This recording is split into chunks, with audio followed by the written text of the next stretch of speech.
Anisa Casey here from Truth & Co. talking about our fireplace facelift. A two-phase facelift, really. Yeah. When we first moved into this house, we wanted to take on this massive renovation, and so the real first phase was trying to brighten it up in here. Yes. And take out walls. There was these low-hanging beams that were kind of encroaching on us. It was very claustrophobic.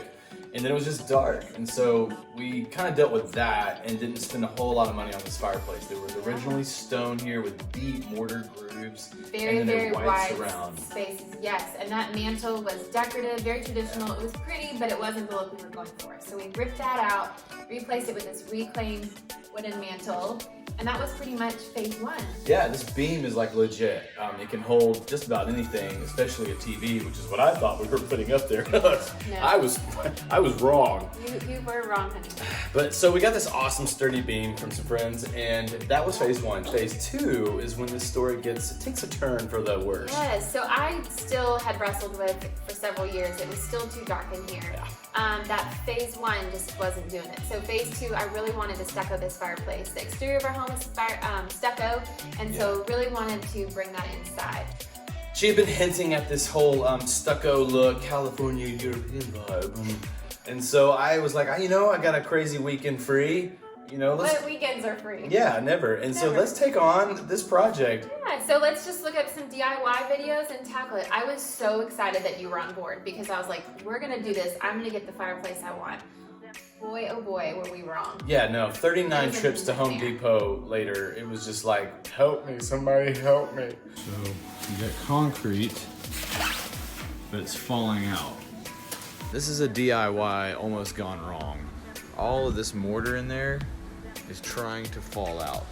I'm buying like concrete, mortar, stucco mix, trying to mix it. I don't have a mixer, so I've got my drill, and I'm just like, dry by the time. We had a system going. We had a system. It was a train wreck. It's fun to laugh about now. Oh yeah. But we were losing our mind. We're holding clumps of concrete and just doing our best to keep it from splatting all over the floor. What's up, everybody?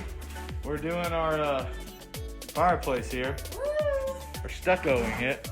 We're covering the stone that was there. And it's a doozy of a project. So we finally got to the point, we had gone to Home Depot way too many times. We finally called in a professional, and that's actually a stucco concrete artisan, like somebody that gets how this works. That's their expertise. We're interior designers. We do not do this. Yeah. It's not our job. We love to tell people about doing this and about pulling the whole look together.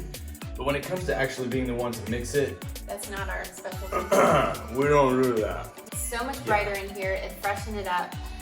The exterior of our home, like we said, is stucco, so having the stucco in here matches the exterior. But then we also kept the stone hearth here, which ties in the stone in our foyer. That's pretty much our two phase. Our tip to you would be hire a professional. That's really the only tip. Unless you actually know what you're doing, concrete and stucco and the dust in the air, it can be very dangerous. There's not just like masks and things and eyewear that you need, but it can be very, very dangerous, and you can get in way over your head and spend a lot of money breaking expensive tools. And so we would encourage you not to do that. Hire a professional. You'll save a lot more money in the long run. And time. Your time is money. Time is money. So that's really the two-part phase to get to this current fireplace. Would we do it again? We would hire a professional and do it again. We would, but would we do the stucco and the wood? Oh, absolutely. I love it. Love it. Why don't you talk a little bit about how we decorated the mantle? Do you think that would be helpful? Okay. What would you do? Would you do this? Okay, well, our mantle is very, very simple. The reason for that is because we've got this bookcase over here that's styled. There are practical things in here. It's not just decorative. But because it's busy over here, we kept it really minimal on our mantle. We have a vase, and then our Truth & Co. signature candle, our home scent. It smells so good. So it's very simple. You can layer art, layer mirrors. You can do groupings of vases, candles, pictures, family photographs, or you can just have one big simple piece of art.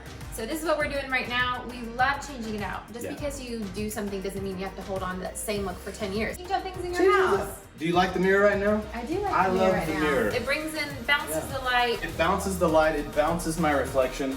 When you walk by and... But it does help, especially when there's low 8-foot ceilings and it's hard to get enough light in here. So I applaud you for your choices and your selection. Oh, thank you so much. I like changing them out. What So. we should start a company. You want to help people do this kind of thing? Truth and Co. sounds a good name. Thanks for watching this fireplace facelift in our Darnell cottage. Thanks for joining us. Hopefully it was helpful.